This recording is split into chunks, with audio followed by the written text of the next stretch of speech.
আছো? বুঝছো? তুমি যে কোন জান্নাতে আছো? এখানে আসো, ভিডিও করে একটু দেখায়। তোমার বউ তোমার দেখো না ভাই, আমি হাসির খোরাক দিতে। আপনি টের পাচ্ছেন না ও কোন জান্নাতে আছে জানেন? ওর বউর মুখের উপরে কথা বলা আমার মনে থাপ্পড়ও খায়। কারণ বউর হাতে থাপ্পড় খাওয়া মানুষ এখন ভারতে বেশি। আজকে দিয়েছে ইন্টারনেটে, তাম বিশ্বের ভেতরে সবচেয়ে বেশি স্বামীকে ধরে মারে ভারতের মেয়েরা। তাহলে বোঝা যাচ্ছে এখানে যারা আছে অধিকাংশ করে বউর হাতে মারে। আপনি স্বীকার না করলেও এটা ঠিক, কারণ চরিত্র মিথ্যা না। স্ত্রীর হাতে সবচাইতে জীবনে বেশি থাপ্পড় খেয়েছে আবু সেহেল। কে? কেন? দুইটা কারণ। এক নম্বরে কারণ আমি পড়েছি ওর জীবনে ও যৌতুকের টাকা নিয়েছিল, এই জন্য মার খেত। আজ যারা যৌতুক নিয়ে বিয়ে করে দেখবেন বউর কাছে দুর্বল, বললে অপমান হবে। আর দুই নাম্বারটা আমি বলতে পারবো না বাচ্চাদের কারণে। আপনি কি বুঝেছেন? বুঝলে চিন্তা করছে এখন যদি মারধর করি তাহলে সকালবেলা আবার বউ চলে যাবে, আর যদি চেঁচামেচি করে আমার বাবা জেনে ফেলবে, কি করি? আস্তে করে বাবার রুমে গিয়ে বলছে, আব্বা তুমি কি খেয়ে এসেছো? ছেলের বাড়ি কেউ খেয়ে যা। কি ঘুমাচ্ছে? ভেতর থেকে আওয়াজ দিচ্ছে, ঠিক আছে আমার খাওয়া লাগবে না, তোরা খেয়ে ঘুমিয়ে পড়। ছেলেটা বাবার দিকে তাকিয়ে বুঝেছে না আমার বাবা খেয়ে আসেনি, মিথ্যা কথা বলছে। কি করি এখন? এত রাত 12টা বাজে, ছেলের ঘুম আসে না। হঠাৎ করে কে যেন কলিং বেল টিপ দিয়েছে। বাইরে যে দেখো ছোট শালা ডাক দিয়ে বলছে, দুলা ভাই গাড়ি পাইনি, চলে আসলাম। বলছে, আসো তোমার দিয়ে খেলা শুরু হবে। ঘরের ভেতরে নিয়ে স্ত্রীকে বলছে, কই তুমি? কেন? তাড়াতাড়ি করো, তোমার ভাই এসেছে। এবার রান্না করছে। স্বামী চিন্তা করে, আমার বাবা তো না খেয়ে আছে, ডাক দে। ডাক দে বলে, আব্বা তাড়াতাড়ি ওঠো, তোমার বৌমা রান্না করেছে, খেয়ে নাও। বাবা কিন্তু সব টের পাচ্ছে রান্না করার জন্য। ভেতর থেকে আওয়াজ দেয়, আমার খাওয়া লাগবে না, তোরা খেয়ে ঘুমিয়ে পড়। সকালবেলা বাবা কিচ্ছু না বলে ব্যাগটা নিয়ে বের হয়ে চলে যাচ্ছে। ছেলেটা সামনে গিয়ে বলে, আব্বা তুমি খেয়ে যাবা না, তোমার বৌমা রান্না করছে। বাবা চোখের ভেতরে টলমল পানি, দুঃখ নিয়ে বলে, বাবা হে আমার সন্তান, আমি যেদিন তোর শালা হব ওই দিন খেয়ে যাব না। আমি হাসির খোরাক খেতে আমাদের কি মাথায় তার কাটা আছে? এরপর হাসের আবার এগুলো তার তার কাটা আছে, ভালো তারা হাসতে পারে। আপনি গানে আমার হাসেন কেন? এটাকে আমি হাসির খোরাক দিলাম। একজন বাবা কত দুঃখ পেলে এই কথা তার মুখ দিয়ে বের হয় যে রান্না তো আমার জন্য না, তোর শালার জন্য। এই জন্য আমি যেই দিন তোর শালা হবো ওই দিন খেয়ে যাবো। আর আমার তো মনে হয় চেয়ারম্যান না, এখানে হাজার মুরব্বী বসে আছে যারা তার পুত্র বলবার ছেলের কাছে এইরকম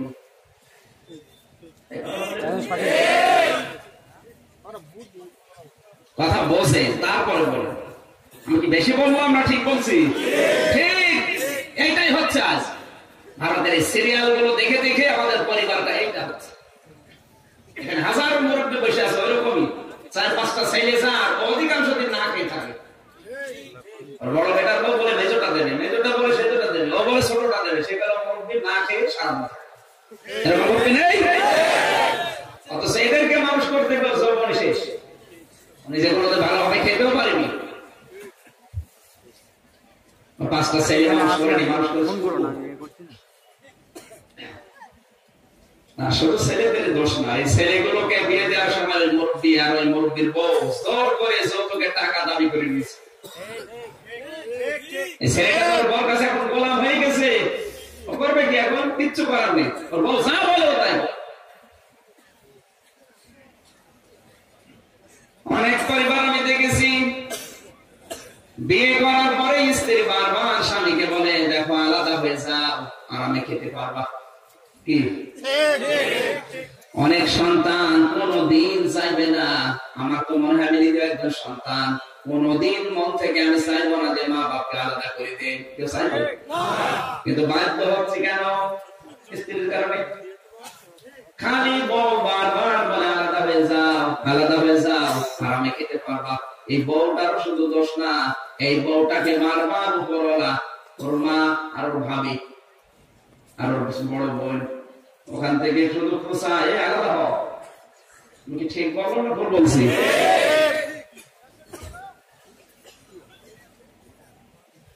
সম্মানিত মা বোনেরা, আপনি যতটুকু করছেন আপনার শ্বশুর শাশুড়ির সাথে, আপনার ছেলে বিয়ে দেওয়ার পরে ঠিক আপনার পুত্রবধূ আপনার সাথে ওইটাই করবে। আমি বিশ্ববিদ্যালয় লাইফে দেখেছি আমার উস্তাদ ডক্টর গোলাম রব্বানী বিশ্ববিদ্যালয়ে যখন মাস্টার্সে ক্লাস নিচ্ছিল, বলছে দেখো একটা ছেলে তার বাবাকে জুতা দিয়ে পিটাচ্ছে। কি দিয়ে? জুতা দিয়ে পিটাতে পিটাতে ঘর থেকে বের করে, উঠান থেকে বের করে বাড়ি থেকে তাড়িয়েছে। বাবা জুতা পিটানি খেয়ে দৌড়াতে দৌড়াতে একটা তাল গাছ জড়িয়ে ধরেছে। ছেলে তারপরও পিটায়, কিন্তু বাবা তাল গাছ পার হয় না। ছেলে ডাক দিয়ে বলে, আব্বা তো আমি এত পিটালাম। সেই ঘর থেকে বের করে উঠানে, উঠান থেকে বের করে এই যে ঘরের বাইরে, বাড়ির আঙ্গিনার বাইরে তাল গাছ পর্যন্ত নিয়ে আসলাম। তাল গাছ কেন তুমি আর পার হও না?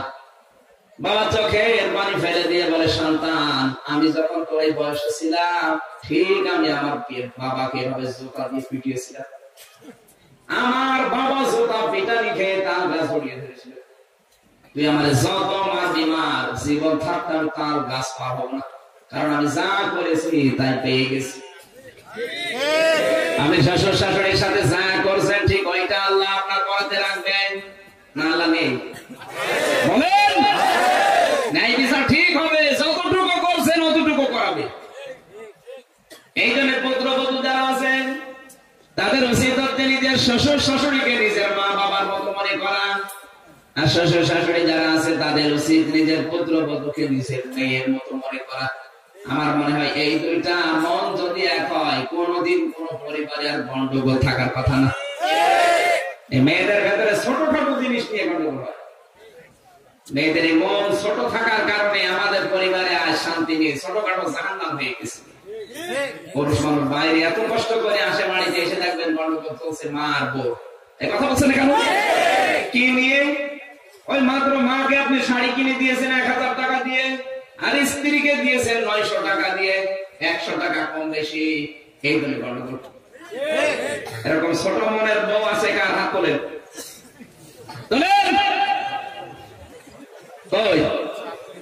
কেউ হাত তুলছে না। এলাকায় এরকম বউ নেই, মানে ওয়াজ না করাই ভালো ছিল। দেখবেন আল্লাহর ওলি বসে আছে। আমার ভাইরা,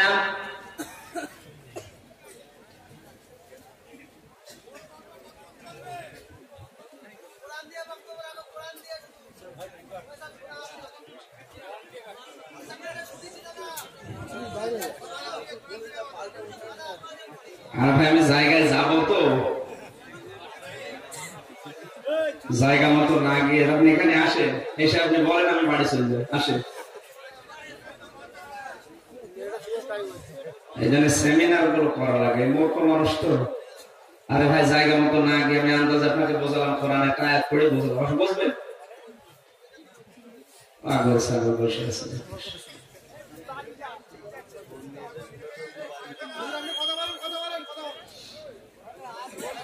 সুবহানাল্লাহ, আলহামদুলিল্লাহ, লা ইলাহা ইল্লাল্লাহ।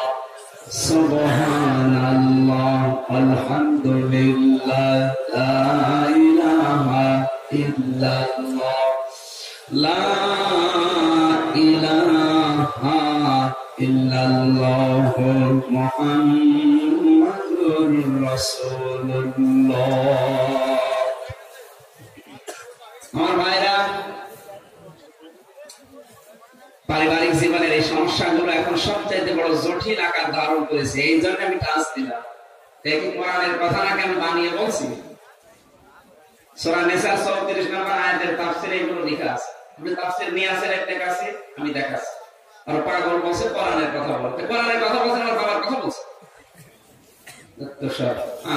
বসে আছে সামনে, কথা বোঝে না সোজে না। পারিবারিক জীবনটা জীবন আছে না জাহান্নাম হয়ে গেছে বলেন তো? সারাদিন থাকেন বাইরে, পরিবারে এসে যদি শান্তি না পান, ওরা এখন বসে আছে, ওদের দায়িত্ব সম্পর্কে ভালো লাগবে না? কোরআন দিয়ে কথা বলে, কি দিয়ে বলছেন? কোরআন দিয়ে বলছেন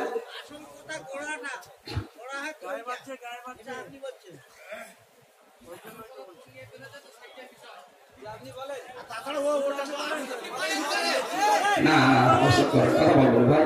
আপনার চাইতে আমার মেধা, যোগ্যতা, জ্ঞান আল্লাহ একেবারে কম দেন। তিনি এখানে বসতে পারতেন, আপনি এখানে এসে 5 মিনিট কথা বলেন তো, যদি মানুষ থাকে আপনাকে 1 ঘন্টা পেটে বম মারলে পূর্বসরা বলতে পারে না কোরআন। কোরআনের কথা কি বলছেন আপনি? আবার কথা বলেন লোকটা।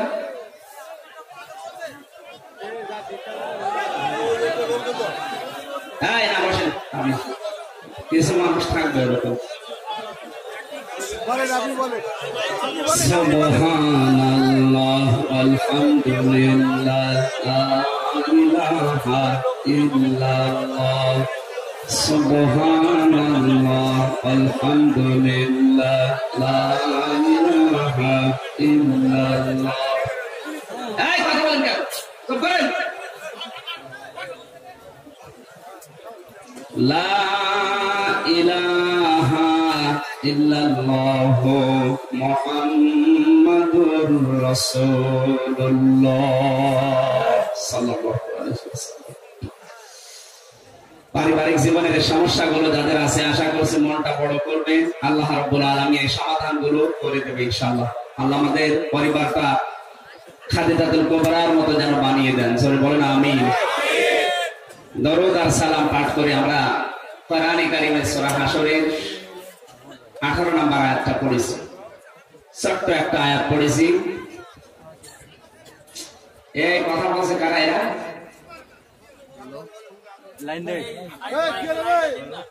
না, আপনাদের প্রতিবাদ দরকার নেই, বসেন। আমি যা বলার বলেছি, আপনি একটু সদা শোনেন, আগে তেলাওয়াত করেন কোরআনের আয়াত। ভাই সব আমরা ইন্ডিয়ান ভারতীয় মানুষ, আমাদের অতিথি করে নিয়ে এসেছি বাংলাদেশ থেকে। এখন ওনাকে আমি সম্মান না করতে পারি, কিন্তু আমি অপমান করতে পারি না। আমরা বিভিন্ন পন্থীর মানুষ হতে পারি, কিন্তু আমরা তো ওনাকে মেহমান করে নিয়ে এসেছি। যদি বাইচান্স আমার মতের বিরুদ্ধে যায়, আমি কি অপমান করবো? এটা আমরা অন্তত আল্লাহ নবীর একটা সুন্নাত, কোন মানুষকে অপমান করবো না। আমার না ভালো লাগলো, আমি বাড়ি চলে যাবো, আমি অপমান করতে পারি না। মতামত তৈরি করেছেন, আমরা সবাই নিজ দায়িত্বে বসি, নিজ দায়িত্ব পালন করি। আল্লাহ আমাদের রহমত বর্ষণ করুন। লোকটা কি যেন বললেন আমার সোনা আছে, আপনাদের সোনা থাকে না, বাড়ি চলে যায়। আপনাকে শুনতে বলছে কি? আমরা হয়তো তার সবার সোনা নেই, আর আমাদের পরিবারে এটা এখন চলছে। বসে আছে হাজার হাজার, ছোট ছোট বিষয়ের জন্য আজ পরিবারের অশান্তি। দেখেছি এই ছোট ছোট বিষয়ের জন্য আজ মিল নেই। একটু যদি উদার হয়, আমাদের পরিবারটা জান্নাত হয়ে যাবে। এই ওয়াজগুলো কোরআনে আছে তো, না থাকলে আমি বলতাম না। আর ওনার সোনা আছে বলে আপনি এই যে বাইরের দেশ থেকে নিয়ে আসে যা করছে, আমি আবার আসবো দেশে। কোরআনের কথা বললে এই আলেম যেগুলো আছে সেগুলো ছাড়া আপনি ঘোড়া রান্না বসবেন না। কি বলবে কি?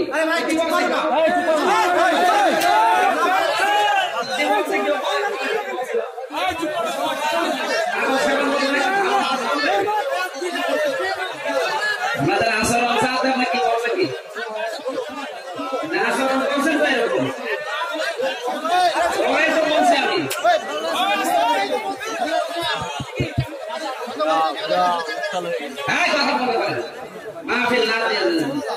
পরিবেশ ঠিক করতে না পারলে আপনি আসেন কেন? ওনাকে কেউ দরবারে নিয়ে এসেছে? আমি আয়াত পর্যন্ত যাবো তো নাকি? এখানে যারা বক্তা আছে তাদের জিজ্ঞাসা করেন তো, একবার আয়াত বলে আপনি বুঝবেন, চারিদিক থেকে বেঁধে তারপরে তো নিয়ে আসবো। আপনার সাথে কি কম বুঝি?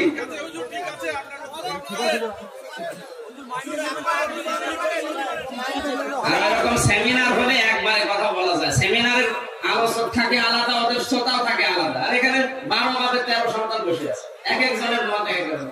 একবারে বললে আপনি বুঝবেন, এখানে যা বলছি শোনেন আগে, শোনার পর আমি তো 10 মিনিটই শেষ করবো, আমাকে 1-1.5 ঘন্টা কথা বলা লাগে,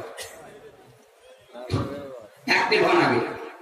কোরআন থেকে হেদায়েত নিতে হলে, আমি আবার বলছি আগে প্রথম কথাটা, কোরআন থেকে হেদায়েত নিতে হলে আপনাকে মন তৈরি করা লাগবে। আপনার যদি মন না থাকে, আপনি যতই আমি না নবী এসে বলবো আপনার মনের পরিবর্তন। আর মানিত্তাবাল হুদা বিগাইরিল কোরআন আদাল্লাহুল্লাহ, নবীজি বলেন কোরআন বাদ দিয়ে যদি দুনিয়ার কোন জায়গায় কেউ হেদায়েত পাওয়ার জন্য যায়, ও যদি ভালো মন নিয়েও যায়, তাও সে হেদায়েত পাবে না যদি ওখানে কোরআন না থাকে। এই বাংলাদেশ আর ভারতে এই হাদিসটা 100 ভাগ কার্যকর। কারণ অনেক মানুষ আছে বিভিন্ন দরবারে যাচ্ছে, কিন্তু ভালো হওয়ার নিয়েতে যায়, কিন্তু বাস্তবতা কি সেখানে কোরআন থাকে না, কোরআনের নির্দেশনা থাকে না, ওখানে বাবা যা বলে ওইটা ইসলাম। এই জন্য মানুষ যাওয়ার পরে দেখা যাচ্ছে হেদায়েত পাওয়ার পরিবর্তে আরো বড় হয়।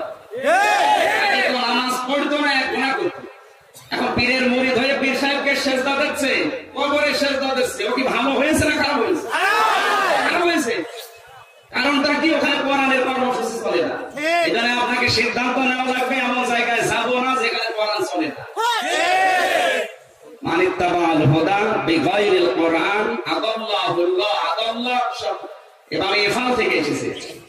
যদি দল্লা শব্দ নবীজি দিতেন, দল্লা ইয়াদুল্লু সুলাসি মুজাররাদের কায়দা, তাহলে বাংলা অর্থ দাঁড়াতো আপনি নিজেকে গোমরা করে ফেলেছেন।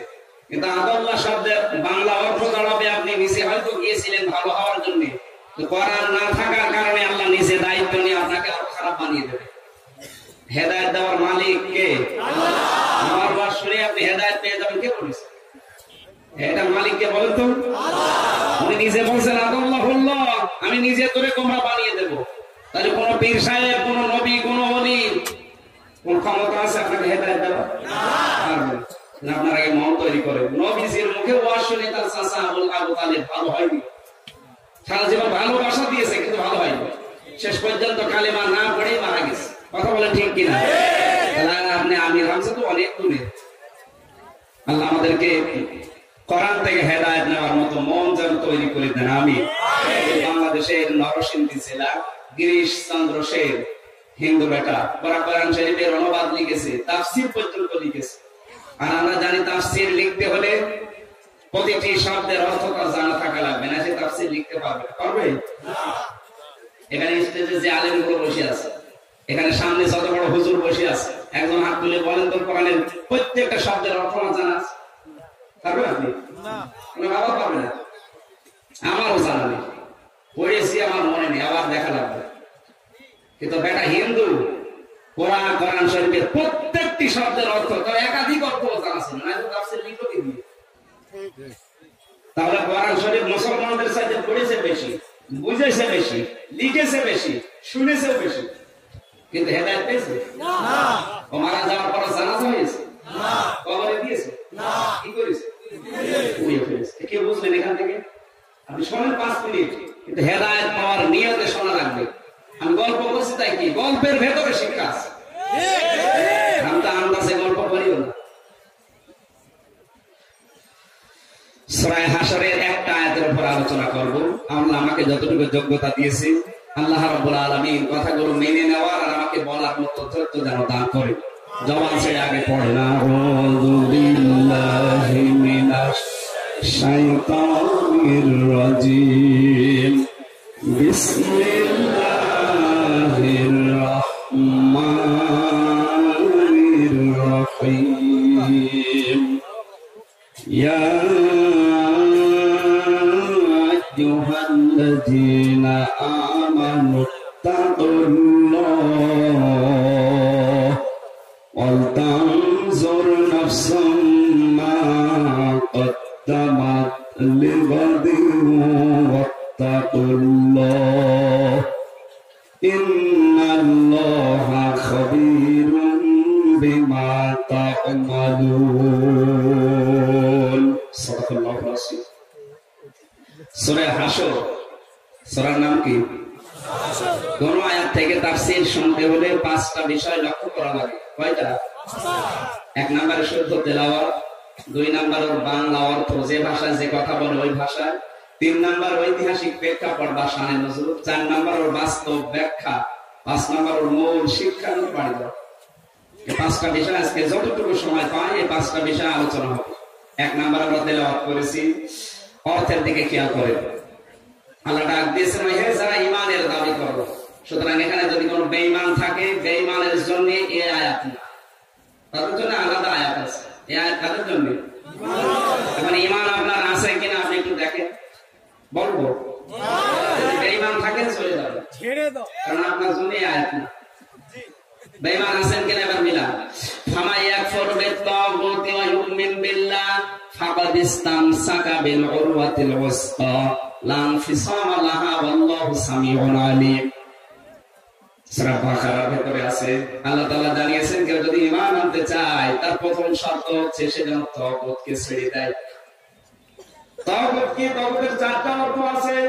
1 নম্বরে তাগুত বলা হয় ওই শক্তিকে যে নিজে আল্লাহর আইন মানে না, আল্লাহর বিধান নিজে মানে না, অন্য কেউ মানবে মানতে দেয় না। এই তাগুত এখন পৃথিবীতে আছে না? বলে এখন কেউ যদি নামাজ পড়ে, রোজা করে, হজ করে, যাকাত দেয়, দাড়ি রেখেছে, জুব্বা গায়ে দিয়েছে, আরে তাগুত যারা আল্লাহর আইন তো মানে না, কেউ মানবে মানতেও দেয় না, এরকম শক্তিকে যদি সমর্থন করে, সাপোর্ট দেয়, রায় দেয়, সহযোগিতা করে, তাহলে বলে কি ঈমান আছে না বেঈমান? এরকম মানুষ যদি থাকে হাত তুলেন, যদি থাকে চলে যায়, কারণ আপনার রাগ হবে। আমি জানি এই আয়াতের যে মূল কথা এখন বললে আপনার রাগ হবে, সুতরাং আপনি আগে থেকে চলে যান। নামাজ পড়বেন কিন্তু যারা আল্লাহ বিরোধী মানুষ তাদের সমর্থন দেবেন, সহযোগিতা করবে। আর আপনার ঈমান আছে, আপনার দাঁড়িয়ে আছে বলে কে বলেছে? আপনার মতো দাঁড়ি তো আব্দুল্লাহ বিন উবাই ছিল। আপনি তো নামাজ পড়েন আমির হামজার পেছনে, আর আব্দুল্লাহ বিন উবাই নামাজ পড়তে রাসূলের পেছনে। আপনি নামাজ পড়েন এই ভারতে, আর আব্দুল্লাহ বিন উবাই নামাজ পড়তে মক্কা শরীফে। তার শ্রদ্ধা বড় ছিল, পাগড়ি বড় ছিল, হজ করেছে নবীর সাথে, কাবা শরীফ তাওয়াফ করেছে, ইফতারি করেছে নবীর সাথে, সব জায়গায় জীবন পুরা পড়ে দেখেছি, কোন ঝামেলা পাই। এক জায়গায় ঝামেলা ছিল, আল্লাহর নবীকে রাজনৈতিক জীবনে নেতা মানত না, ওর নেতা ছিল আবু জেহেল। এই ভারতে এরকম মুসলমান এখন হাজার হাজার নামাজ পড়ছে, রোজা রাখছে, হজ করে এসে যাকাত দিচ্ছে, বিশাল দাড়ি, জুব্বা, পাগড়ি, কিন্তু বিশ্ব নবীর আদর্শ অনুযায়ী রাজনীতি করে না, ও করছে লেনিন, কার্ল মার্কস, মাও সেতুনের। এই জন্য বলছে বেঈমান যদি থাকেন আগে থেকে কেটে পড়েন, নয়তো আপনার রাগ। এই আয়াত আপনার জন্য না, কারণ এই আয়াতে যে তথ্য আছে আপনার রাগ হইল বলে। যারা বামপন্থী মানুষকে সমর্থন করেন, আপনি কি এখনই চলে যাবেন না থাকবেন? থাকেন, আপনার রাগ হলেও কিছু করার নেই। ইয়া আইয়ুহাল্লাযীনা আমানু, হে যারা ঈমানের দাবি করো তাদের। এবার কান লাগা। তাম পৃথিবীর মানুষকে আল্লাহ যখন কোরআনে ডাক দিয়েছেন তখন বলেছেন ইয়া আইয়ুহান নাস বা ইয়া আইয়ুহাল ইনসান, হে পৃথিবীর মানব মণ্ডলী। আর যখন মাত্র ঈমানদারকে ডাক দেন, এই আয়াতটা প্রায় কোরআন শরীফে 89 জায়গায় আছে। কোরআন শরীফে কয় জায়গায় আছে? 89 জায়গায়। তাফসিরে লিখেছেন মুফাসসির তাফসির ইবনে কাসির, আল্লামা ইমাদউদ্দিন লিখেছেন, আল্লাহ যখন ঈমানদারকে ডাক দেন কুদরতের হাত এভাবে উঁচা করে ডাক দেন, ইয়া আইয়ুহাল্লাযীনা আমানু, বলে যারা ঈমানের দাবি করো তাদেরকে বলছে। কি বললেন? ইত্তাকুল্লাহ, আমি আল্লাহকে ভয় করো। কাকে? কালকে যে 4টা পয়েন্ট বলেছিলাম আপনাদের তো মনে থাকে না? কালকে 4টা পয়েন্ট বলেছিলাম। ঈমান যদি কেউ আনতে চায়, আমানতু বিল্লাহি কামা হুয়া বিআসমাইহি ওয়া সিফাতিহি ওয়া ক্বাবিলতু জামিআ আহকামিহি ওয়া আরকান। এর ভিতরে পয়েন্ট আছে কয়টা? আপনি ঈমান এনেছি বললে তো হবে না। আল্লাহ একজন আছে, এই অস্তিত্ব বিশ্বাস করতো আবু তালেব, আল্লাহর নবীর দাদা আব্দুল মুত্তালিব, এরাও জানতো আল্লাহ একজন আছে। এর প্রমাণ কি? সূরা ইউসুফ 106 নম্বর আয়াত, ওয়া মা ইউমিনু আকসারুহুম বিল্লাহি ইল্লা হুম মুশরিকুন। এর কি ওরা কিন্তু আল্লাহকে বিশ্বাস করে, একজন আছে ও জানে, কিন্তু ওরা শিরক করে। কি করে? এইজন্য ওরা মুশরিক। তা আপনিও মনে করছেন আল্লাহ একজন আছে, কিন্তু আল্লাহর অস্তিত্বের পাশাপাশি যে শিরক গুলো আছে, যে কালকে 4টা পয়েন্ট বলেছিলাম, ওগুলো যদি কারো ভেতরে থাকে, ওরও তো ঈমান আছে আব্দুল মুত্তালিবের মতো, কিন্তু কি মুশরিক। কথা বলে না কেন? যদি ঈমানই না থাকবে আল্লাহর উপরে, বিশ্বাস না থাকবে আল্লাহর অস্তিত্বে, তাহলে কাবা শরীফ যেদিন ধ্বংস করতে আসে সেদিন কাবার মুলতাজাম নামক জায়গায় চাবিটা রেখে বলেছিল কাবার মালিক, দায়িত্ব দিয়ে গেলাম তোমার ঘর তুমি রক্ষা করো। আব্দুল মুত্তালিব মুসলমান মুশরিক? কথা বলেন না কেন? কেন এই কাজ করলো কেন বলেন? 360টা মূর্তি তখন কাবা শরীফের ভেতরে, কারো হাতে তো দিল না চাবি, অথচ মূর্তির পূজা করে। একটা মূর্তির হাতে চাবি দেয়নি, দিয়েছে কার হাতে? কেন দিল না?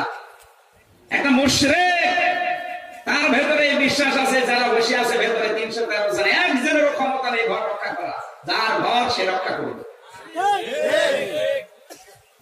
আজ পৃথিবীতে যারা অন্য ধর্মে আছে ওরা জানে যে পৃথিবীর একমাত্র ধর্ম ইসলাম, কিন্তু বাপ দাদা সমস্ত করে গিয়েছে এই কারণে। অনেকগুলো বিভিন্ন ধর্মের মানুষের সাথে মিলিয়ে দেখেছে, ওরা এই বিশ্বাসে করে, বাপ দাদা মেনেছে। তো অনার্স মাস্টার্স করা একদম হিন্দু খ্রিস্টান বলতো, কোন কারণে ওই বানানো ধর্ম মানবে? কখনো সম্ভব না। সেদিন যশোরের অধ্যাপক ডক্টর কি যেন নাম মনে আসতেছে না, শেষে সেন আছে, ডক্টর মুক্তিযোদ্ধা কলেজের অধ্যাপক, একটা মুসলমান হয়ে গেল আমার হাতে এই আয়াতটা শোনার পর। আমি জানতাম, কিন্তু মা বাবা আছে, বাপ দাদারা এসব করেছে, এই জন্য মানতাম। কিন্তু এখন দেখছি না, আমি যদি না মানি তাহলে আমার বিবেক আমাকে দংশন করছে। এই জন্য আমি আরো ভেতরে আপনি আমার কালেমা পড়বেন আর আমার তাফসির দেন। মানে আমি আপনি কাছে তাফসির কোরআন 9 খন্ড বললাম, কিনে নেবে। 3 বছর পরে আপনি দেখবেন কোরআন শরীফটা শেষ করে আপনার মগজ ধোলা হয়ে গেছে। আজ আমরা কোরআনে কারিমের এই আয়াতটা একটু যদি একটু গবেষণা করতাম, আমার মনে হয় এখন এই যে 170 কোটি মুসলমান পৃথিবীতে এই কাটছাট করলে 1 লক্ষ দাঁড়াবে। নবীজির সাহাবী ছিল বদরের ময়দানে মাত্র 313। আর আমার তো এখন মনে আছে তামাম দুনিয়া খুঁজে এখনো আমরা 313 জনের মতো হতে পারি। এই কথা বলেন না? অধিকাংশ মানুষের ভেতরে আমাদের মুনাফিক, কারণ মুখে যেটা আছে আমাদের মনে ওইটা নেই, মুখ দিয়ে বলছে একরকম, মনে ওইটা নেই। হজে যাওয়ার পরে দেখি একজন কাবার গেলাম ধরে কাঁদছে, আল্লাহ তুমি আমার মরণ দাও। বাংলাদেশের নোয়াখালী পড়ে, এত কান্না, মনে করলাম আল্লাহ মরব। কাবা ঘরের গেলাম ধরে কাঁদতে কাঁদতে ঘরে আসলো, হোটেলে এসে দেখছি ঝড় উঠেছে বাইরে। ডাক দিয়ে বললাম, মুরব্বী আপনি তো মরবেন। যে কেন? আমি দোয়া করে আসি। ওই দোয়া কবুল হয়ে গেছে, যে ঝড় উঠেছে আপনি মরলেন বলে। আমার বলছে আমি হামজায় দোয়া তো আমি 1 বছরের জন্য করি, কি চিন্তা করি। ওর মুখে যে কথা ছিল ওর মনে ওইটা ছিল না, তোর মুখে চিন্তা দোয়া কবুল হবে। মুখ দিয়ে আবেগে বলিস, কিন্তু মনে ওর এটা ছিল না। বলছে 1 বছরের জন্য দোয়া করিনি, আগামীতে যদি আসে তখন। আমাদের অধিকাংশ মানুষের ভেতরে আল্লাহ একজন আছে, আর এই বিশ্বাস তো আবু তালেবের, আব্দুল মুত্তালিবেরও ছিল। লোকে মুসলমান। এবার একটা টাটকা উদাহরণ দিচ্ছি, খাদিজাতুল কুবরা রাদিয়াল্লাহু তাআলা আনহা। নবীজি যখন নবুয়ত হওয়ার পরে বাড়িতে আসলেন, ডাক দিলেন, সাম্মিলুনি, আমাকে ডেকে দাও। হযরতে খাদিজাতুল কুবরা যে বাক্যগুলো বলেছিলেন 5টা বুখারী শরীফে আছে। 1 নম্বরে বললেন, আল্লাহি লা ইখজিকাল্লাহু আবাদান। শব্দের দিকে খেয়াল করুন, আল্লাহি কার নাম বলছে? আল্লাহ। লা ইখজিকাল্লাহু কার নাম? আল্লাহ। এতটুকু বাক্যের ভেতরে আল্লাহর নাম কয়বার? খাদিজাতুল কুবরা ওই সময় কি মুসলমান হয়েছে? বলেন না কেন? আল্লাহর নাম বলছে কয়বার? 2বার। ওরাও জানতো যে আল্লাহ একজন আছে, এটা আল্লাহর অস্তিত্ব আছে। আপনি বিশ্বাস করলে ইমানদার হতে পারবেন না। অস্তিত্ব আছে, বিশ্বাস করা লাগবে এবং বাস্তবতাকে প্রমাণ দেওয়া লাগবে। 2 নম্বরে বিআসমাইহি ওয়া সিফাতিহি, এটার ব্যাখ্যা কালকে আমি ভালো করে বলতে পারি নাই। আল্লাহর নাম আছে, আপনি শুধু বিশ্বাস করেন, কিন্তু তার যে নামের গুণাগুণ আছে ওটার কার্যকারিতা আপনার জীবনে নেই। আমি কাল একটা উদাহরণ দিয়েছিলাম, কোনটা? রাজ্জাক। আল্লাহর নাম রাজ্জাক, আল্লাহ রিজিক দেন, আপনি বিশ্বাস করেন, কিন্তু বাস্তবে যে ওটা ঠিক থাকে না। চাকরি করতে গেছেন, আল্লাহ যে রাজ্জাক ওকার মনে নেই, বাতিলের 5টা গোলামি করে। কমিটি যা বলে ইমাম সাহেব তাই বলে। যদি এই বিশ্বাস থাকে যে রিস্কের মালিক আল্লাহ, কিসের কমিটি, কিসের সভাপতি? আল্লাহর সিফাত, আল্লাহর গুণ বিশ্বাস করে, কিন্তু বাস্তব জীবনে ওটা দেখানো লাগবে, এর নাম ইমান। 3 নম্বরে আল্লাহর আইন আছে এবং আল্লাহর আইন জীবনে কার্যকারী করে দেখানোর নাম ইমান। 4 নম্বরে আল্লাহর খাটাতে পারে। একটা উদাহরণ কালকে দিয়েছিলাম, গরু 70 বছর বয়স, চশমা লাগে তাহলে আপনি গরুর সাইকেল দুর্বল না সবল? এখন কেউ যদি বলে ক্ষমতার উৎস জনগণের, ইমান থাকবে? অথচ এই ক্ষমতার উৎস জনগণ যারা বলে অনেক মুসলমান আছে তাদের পেছনে। ঠিক ঠিক আপনি আসতে বলেন কোনটা? আমি মানিয়ে বলছি এইটাই এখন বেশি। ইমানদার দাবি করলে হবে না, এই 4টা বিষয় আপনাকে তো বিশ্বাস করাই লাগবে, বাস্তবে আপনাকে দেখানো লাগবে, এর নাম ইমান। এটা কায়দায় পড়েছিলেন ছোটবেলায়, ওই সময় হয়তো বোঝেননি, আমিও পড়েছিলাম, মনে ছিল, কিন্তু এখন বুঝতেছি যে ওর ভেতরে সব আছে। আমানতু বিল্লাহি কামা হুয়া বিআসমাইহি ওয়া সিফাতিহি ওয়া কাবিলতু জামিয়া আহকামিহি ওয়া আরকান। প্রত্যেকটা শব্দ গবেষণামূলক। আপনি একটু চিন্তা ভাবনা করবেন, আপনার মগজ খুলে যাবে। আল্লাহ তুমি তৌফিক দাও, জোরে বলেন আমিন। আয়াতের দ্বিতীয় শব্দ কি? ইত্তাকুল্লাহ, আমাকে ভয় করো। কাকে? আল্লাহ। আরো জোরে আল্লাহ। ভয় কি? বাংলাদেশ, ভারত, পাকিস্তান, এই 3টা দেশে আমি যতবার গেছি, এই 3টা দেশের মানুষ মনে করে আল্লাহর ভয় মানে বিশাল জুব্বা গায়ে দিয়ে, পাগড়ি মাথায় দিয়ে, একটা তসবিহ হাতে নিয়ে শুধু আল্লাহ আল্লাহ জিকির করা। এর মতো আল্লাহ ওয়ালা বুজুর্গ আর কেউ নেই নাকি? এর নাম কি আল্লাহ ওয়ালা? আর তাকওয়া কাকে বলে? তাকওয়ার 1 নাম্বার ব্যাখ্যা হচ্ছে যে যেখানে যেই দায়িত্ব পাবে দুনিয়াতে, ওই দায়িত্বটা সঠিকভাবে পালন করার নাম তাকওয়া। যে মৌলানা কথা বলছিল, উনি হয়তো একজন মাদ্রাসায় মাস্টারি করে, অনেকে 8 ঘন্টা সরকার কিনে নিয়েছে, মনে করে 8টা ঘন্টা সঠিকভাবে দায়িত্ব পালন যদি করেন তো ওনার মতো আল্লাহর ওলি তাকওয়া বানাতে উনি। একটা ওসি সাহেবের দায়িত্ব প্রায় 1-1.5 লাখ মানুষ তার আন্ডারে থাকে, কারো উপর যেন জুলুম হয়ে না যায়, রাত দিন তাদের সেবা করা, 24 ঘন্টা তাদের খোঁজ খবর রাখা, এটা তার তাকওয়া। আমি বিশ্ববিদ্যালয়ে যখন মাস্টার্সের সার্টিফিকেট নিয়ে আসতে গেছি, যিনি বসে আছে ওনার দায়িত্ব হচ্ছে শুধু লিখে সই করে একটা সিল মেরে দেওয়া। আমি বলছি তাড়াতাড়ি কর। স্যার আমি তো তাড়াতাড়ি করছি। তাড়াতাড়ি কর। তাড়াতাড়ি তো করছি। আমার বলছে তাড়াতাড়ি কর, 1000 টাকা বের কর। অথচ ওটা নেওয়ার জন্য 1000 টাকা ওর দায়িত্ব সরকার দিয়েছে। ওইটা ছেলেমেয়েরা আসবে সার্টিফিকেট নিতে, সই করে সিল মেরে দিয়ে, এটাও দায়িত্ব না? সরকার বেতন 35,000 টাকা, অথচ আমার কাছে বলছে 1000 টাকা বের কর, তাড়াতাড়ি কর, আমি জোহরের নামাজে জামাত ধরবো। জামাত নাকি? তাকওয়া নেই। অথচ বিশাল দাড়ি মুখে, হাতে তসবিহ, হজ করে এসেছে 2 বছর আগে। 1000 টাকা বের করে, এর নাম কি তাকওয়া? আজ অফিস আদালতে সব জায়গায় এরকম তাকওয়াবান মানুষ বসে আছে। নাকি ঘুষ নেই দেশে? ঘুষ নেই মানে?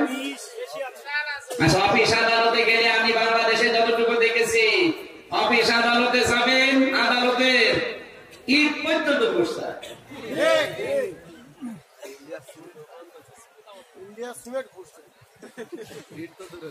পৃথিবীর সবচেয়ে বেশি ঘুষ চলে এই 2টা দেশে, বাংলাদেশ আর ভারতে। অথচ ঘুষ খাওয়া, সুদ খাওয়া এত মারাত্মক অপরাধ। এটা কেউ যদি সুদ খায়, ও মায়ের সাথে জেনা করে, শরীরের রোগ খারাপ হয়ে যাওয়ার কথা। এত নিকৃষ্ট কথা নবীজি বললেন যে মায়ের সাথে জেনা করার মতো গুনাহ হয়। সেই গুনাহ এখন মুসলমান দেদারসে করছে, কেউ বউ দিয়ে করাচ্ছে, কেউ মেয়ে দিয়ে করাচ্ছে। এই সমিতির মাধ্যমে, না এলাকা সমিতি নেই? সমিতি আছে মানে কি? আমি যতটুকু খোঁজ নিলাম, এসে শুনলাম 8-10 জন 20 জন মহিলা এক একটা পুরুষের আন্ডারে থাকে। ও বস আর ওদেরকে সব গোল করে বসিয়ে নিয়ে মিটিং করে। ছেলে যারা আছে তাদেরকে কিন্তু এই যে টাকা দেয় না, সব লোন দেয় কাদেরকে? প্রত্যেকটা জায়গায় এনজিওর নামে এই খ্রিস্টানরা এই কাজ করে যাচ্ছে। মুসলমানদের ইমান ধ্বংস করার জন্য বাইরে থেকে এখন হয়নি, এখন পরিবারে পরিবারে ঢুকে পড়েছে। যে সমস্ত মেয়েরা লোন নেয়, ওরা স্বামীর অবাধ্য হয়ে যায়, কারণ সাহেবের কাছে থাকে 21 ঘন্টা আর স্বামীর কাছে মাত্র 3 ঘন্টা। মানুষ যার সাথে সময় বেশি দেয় তার সাথে মহব্বত বেশি হয়। এক কথা বলছে না? দেখবেন যার সাথে সময় বেশি কাটায় মহব্বত তার সাথে বেশি হয়। স্বামীর সাথে মাত্র 3 ঘন্টা থাকে, আর সাহেবের সাথে মহব্বত বাড়বে তার সাথে। স্বামী কথা বলে জেদ দেয় আর সাহেব কথা বলে আদর করে। ধরে বলো সুবহানাল্লাহ। নাউজুবিল্লাহ। আর ঘুষ, এটা কত বড় মারাত্মক অপরাধ। ঘুষের টাকা যারা খাচ্ছে, লা তাকুলু আমওয়ালাকুম বাইনাকুম বিল বাতিল, ঘুষ খাওয়া কি সবাই বলে? এখন কি এই দুইটা দেশে আমি যতটুকু জানি ঘুষ কি হারাম আছে না হাদিয়া হয়ে গেছে? বকশিশ। আপনি নাম পাল্টালে কি জায়েজ হয়ে যাবে? কেউ যদি একটা দোকানের নাম দেয় বিসমিল্লাহ মদের দোকান, হালাল হবে? এইটাই চলছে আজ হালাল করার জন্য। ইমাম সাহেব ওয়াজ করেছে, কেউ যদি কোরবানি দিতে পারে পশমে পশমে সওয়াব হবে। চিন্তা করছে আল্লাহ, গরিব মানুষ, টাকা পয়সা নেই, এত বড় ফজিলতের কাজ আমি ছেড়ে দেব। রাতের বেলা মামার বাড়ি থেকে গরু চুরি করে নিয়ে আসে। ইমাম সাহেব তাহাজ্জুদ পড়তে উঠে তাকে গরু, এই কোথায় পেলি? চিল্লাবেন না, এমনি চুরি করে নিয়ে আসে। কি হবে? কোরবানি দেব। আরে চুরি করে কোরবানি হয়? আপনি তো জায়েজ করে দিয়েছেন। কেন? আপনি জমার দিন বললেন একটা গরু যদি ছাগল যদি কেউ কোরবানি দেয় পশমে পশমে সওয়াব হয়। গরু চুরি করলে গুনাহ হয় আমিও জানি, কিন্তু সবাই সেই দিন দেব কোরবানির দিন সওয়াব হবে পশমে পশমে। ওই সওয়াব আমার এই গুনাহ কাটাকাটি মাঝখানে গোশত খাবো পাও, এই ধান্দায় আমরা অনেকে আসি। কথা বলে ঠিক কিনা? তাকওয়া এর নাম না।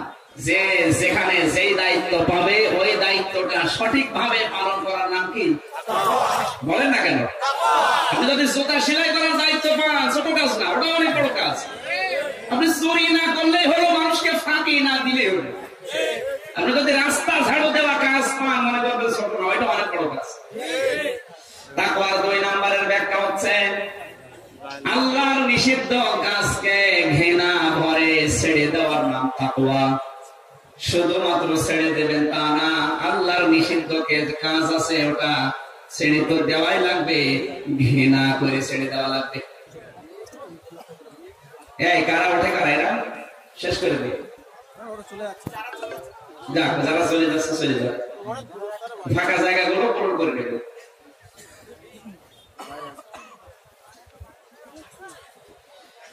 তাকওয়ার 2 নাম্বার ব্যাখ্যা বলছিলাম, আল্লাহ রাব্বুল আলামিনের যে নিষিদ্ধ কাজগুলো আছে শুধু ছেড়ে দেওয়ার নাম তাকওয়া না, শুধু ছেড়ে দেওয়ার নাম হচ্ছে খাউফ।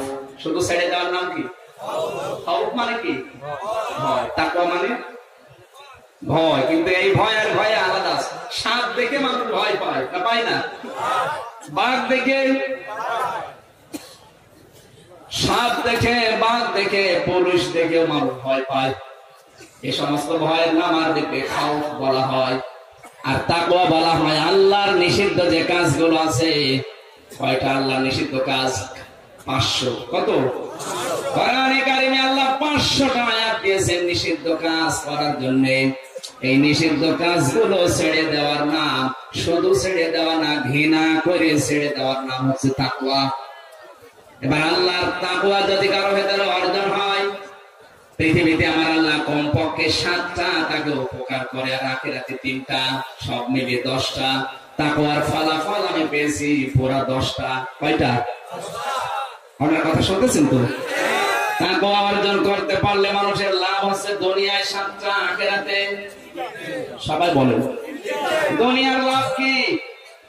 কোরআনে কারীম জানিয়েছে ওমাইয়াত্তাকিল্লাহা ওয়া ইয়ারযুকহু মিন হাইসু লা ইয়াহতাসিব ওয়া মাইয়াতাওয়াক্কাল আলাল্লাহি ফাহুয়া হাসবু ইন্নাল্লাহা বালিগু আমরি قد جعل الله لكل شيء قدرا। সূরা তালাকের ভেতরে আল্লাহ জানিয়েছেন, কোন মানুষ যদি আমাকে ভয় করার নীতি অবলম্বন করে দুনিয়ার জীবন চালায়, এমন জায়গা থেকে আমি আল্লাহর রিজকের ব্যবস্থা করে দেব, বিপদ দূর করে দেব। ওর ধারণাও ছিল না যে এখান থেকে রিজিক আসতে পারে। কে বলছে? আল্লাহ। আয়াতের ব্যাখ্যা পড়েছি আমি হাদিস। নবীজি মসজিদে নববীতে সাহাবায়ে কেরামের সামনে বললেন, সাহাবীরা তাকওয়ার ফলাফল কি জানো? দুনিয়ায় যে 7টা ফলাফল আছে, বনি ইসরাইলের 3 জন যুবকের কথা নবীজি উল্লেখ করলেন। তিনজন প্রতিমধ্যে রওনা হয়ে বৃষ্টিতে তাদেরকে পেয়েছে।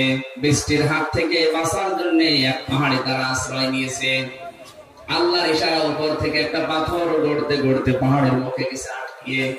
তিনজন মিলে ঠেলা দেয়, কিন্তু পাথর নড়ে না। তিনজনের বিশ্বাস হয়ে গেছে প্রবল ভাবে যে আমরা আর বাঁচতে পারবো না, কারণ এখান থেকে চিৎকার দিলে কেউ শুনবে না, এ পাথর নড়ানো সম্ভব না। তিনজনে মিলে তোমার সিদ্ধান্ত নিয়েছে, যার জীবনে যে ভালো কাজ আছে ওইটা নিয়ে একটু আল্লাহকে বলো। একজন দোয়া করছে, রব্বুল আলামিন তুমি জানো আমি গোশত বিক্রি করতাম কষায়, সারাদিন গোশত বিক্রি করে সন্ধ্যাবেলা ওই গোশত আমি নিয়ে আসতাম আমার মাকে খাওয়ানোর জন্য। আমার মাকে খাওয়াতাম, মা আমার খুশি হয়ে আমার জন্য দোয়া করতো। রব্বুল আলামিন এই কাজটা যদি তোমার জন্য, তোমাকে খুশি করার জন্য তোমার ভয়ে করে থাকি, দয়া করে বিপদ থেকে আমাকে বাঁচিয়ে দাও। আল্লাহর নবী জানিয়েছেন, দুনিয়ায় যদি কোনো বিপদে কেউ পড়ে, কোন পীর সাহেবের নামে, খাজা বাবার নামে, কারো ওসিলা দিয়ে না, ও যেন ওসিলা দিয়ে ওর জীবনের নেক কাজের, কিসের? আপনি আল্লাহর ভয়ে যে কাজটা দুনিয়ায় করেছিলেন ওই কাজের ওসিলা দিয়ে দোয়া করবেন, আল্লাহ পাক হয়তো ওই বিপদটা দূর করে দিলেও দিতে পারে। লোকটা দোয়া করেছে, রব্বুল আলামিন এই যে কাজটা করেছিলাম দয়া করে তুমি আমাকে এই বিপদ থেকে বাঁচিয়ে দাও। নবীজি বলেন, দোয়া করার সঙ্গে সঙ্গে পাথরটা প্রায় কিছু সময় সরে গেছে, প্রায় 1 বিঘত, কিন্তু এখনো বের হওয়ার মতো জায়গা হয়নি। কি বুঝলেন এই হাদিস থেকে? সুবহানাল্লাহ, আলহামদুলিল্লাহ পড়ে শেষ না। এখান থেকে শিক্ষাটা কি? বনি ইসরাইলের যুবক মায়ের খেদমত করার কারণে এত বড় পাথর যদি সরে যেতে পারে, আজ আমাদের জীবনে যাদের অন্ধকারের পাথর, হতাশা, নিরাশা, দুরাশা, অভাবের পাথর জমা হয়ে আছে, দুঃখের পাথর জমা হয়ে আছে, মা বাবার খেদমতের মাধ্যমে এই পাথর সরানো সম্ভব। আপনি কথা বলছেন, টের পাচ্ছেন না? কথা বলছেন আমার? আজ আমাদের কপালে যে অন্ধকার নেমে এসেছে, দুঃখ, দুর্দশা, হতাশা, জীবনে কোনো উন্নতি নেই, কর্মজীবন নেই, এই কঠিন পরিস্থিতিতে যদি কপাল খুলতে হয়, এই বিপদের পাহাড় পাথর যদি দূর করতে হয়, সরানো লাগে, মা বাবার খেদমতের বিকল্প কিচ্ছু নেই। অথচ এই দুজনের খেদমত এখন আর হচ্ছে না, খেদমত অন্য জায়গায় চলে গেছে। এখন যদি আমাদের কপাল ভালো বানাতে হয়, ভাগ্য যদি সুপ্রসন্ন করা লাগে, মা বাবার খেদমত এখনই শুরু করা লাগবে। কথা বলেন ঠিক কিনা? নবীজি জানিয়েছেন, মা বাবার জন্য কেউ যদি কোনো খরচ করে ওটা সাদগা হিসাবে কবুল হয়ে যায়। আপনি যদি মায়ের জন্য একটা স্যান্ডেল কিনে আনেন, মনে করবেন এটা আল্লাহর রাস্তায় দান করলাম। তাম পৃথিবীতে যত পীর সাহেব আছে, যত আল্লাহর ওলি আছে, সবাই যদি আপনার উপরে খুশি থাকে, আর আপনার মা বাবার সঙ্গত কারণে যদি বলে না এর উপর আমরা রাজি না, তাম দুনিয়ার পীর সাহেব খুশি হলো, আপনার মা পাবেন। আল্লাহ তার নিজের ইবাদতের পরে যাদের খেদমতের নাম দিয়েছে সেটা হচ্ছে মা আর বাবা। ওয়াকাদা রাব্বুকা আল্লা তা'বুদু ইল্লা ইয়্যাহু ওয়া বিল ওয়ালিদাইনি ইহসানা।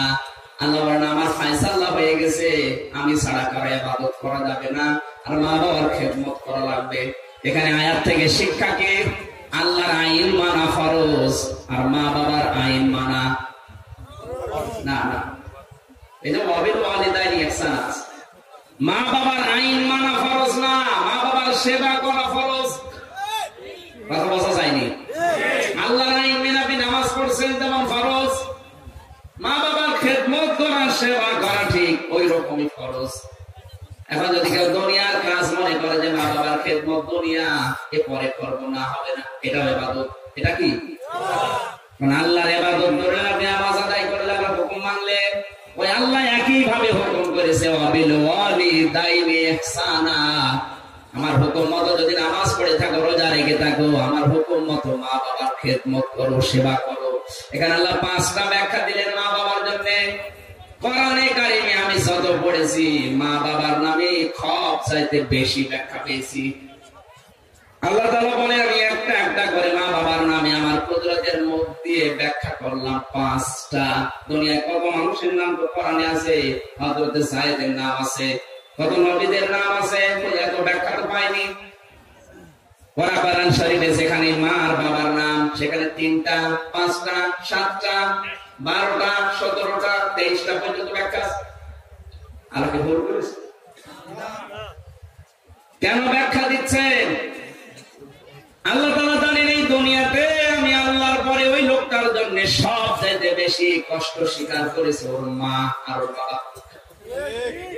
কথা বলে দেখেন, এই জন্য কেউ যদি নিজের হায়াত বাড়াতে চায়, অতদিন মনে করে আল্লাহ আমি বেশি দিন বেশি থাকবো, আমার সম্পদ আদি সম্মান দুনিয়ায় বেশি হবে, নবীজি বলেন ও যেন ওর মা বাবার খেদমত বেশি করে। নবীজি তো এই কথা বলতে পারতেন ও যেন আল্লাহর ওলি যারা পীর সাহেব তাদের খেদমত বেশি করে, বলতে পারতেন না? কথা বলে না কেন মা বাবার নাম বললেন? আল্লাহর নবীও জানেন পৃথিবীতে সবচাইতে বেশি কষ্ট স্বীকার করেছে আমার জন্য আমার মা আর আমার বাবা। বিশ্ব নবী বলেন, যদিও নবীজির হাদিসের ব্যাখ্যা বলছি, এটা সরাসরি নবীজির হাদিস না। এই বিজ্ঞান এখন প্রমাণ করেছে নবীজির হাদিস অনুযায়ী একটা মানুষ কষ্ট সহ্য